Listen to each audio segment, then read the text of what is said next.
So I just backed up the truck. We hooked up to the 7-way pin to the camper to make sure this was working. Now, one caveat, I don't know if this is my truck, but from reading online and I think the manual and also seeing a bunch of YouTube videos, you've got to have your running lights on or your headlights on for this to work, so it can run your hazard lights across the camper. If you have it in auto, it won't work.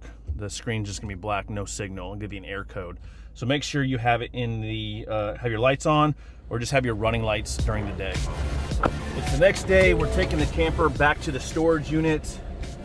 Yesterday afternoon, I installed the Anderson weight distribution hitch, and I towed it around the neighborhood and made a big difference. I towed the camper a handful of times without anything, and the camper feels connected with the Anderson hitch, so I'm glad we purchased that. I wasn't going to purchase a weight distribution hitch at all, but my wife kind of talked me into it for safety purposes for the family.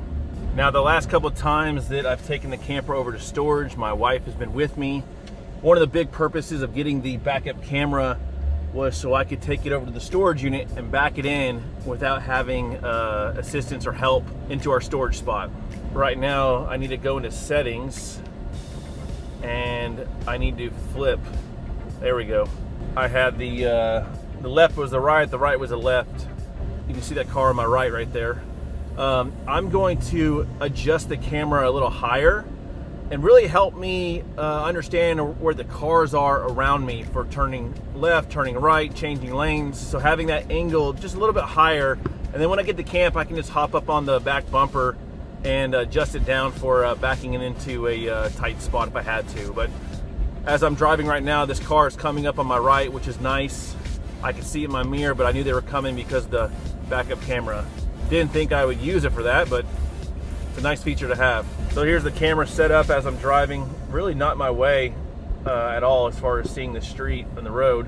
I also hooked up the monitoring for the tires, which I ordered another arm, which is gonna sit right here, kind of up and out of the way.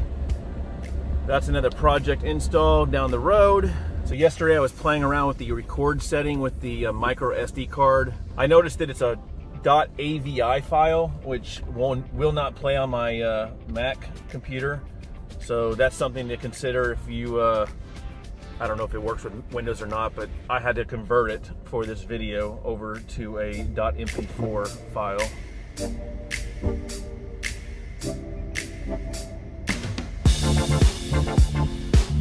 Still trying to figure out a routine to repeat every time I come to the storage unit to back this thing pretty easy. I like to look out my left side if possible.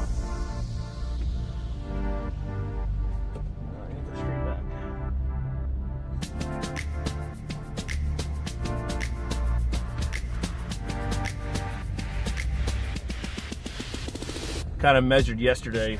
Once it's out of my view, that's kind of where I want to stop. Let's go see where we're at. Not bad.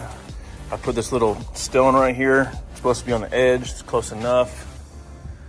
Not bad. And I'm gonna be transparent. That was my first attempt. When I did this the other day with the wife, I think it took me 5 times. Time to unhitch, and I'll be right back. Oh. Texas heat is hot, man, even at 11 o'clock in the morning. Since we bought the camper, that's probably my 4th or 5th time backing it in there. My seatbelt's going off. Pretty easy process this time with the backup camera. It only took me about 5 to 7 minutes to back it up, unhitch, and get out of there.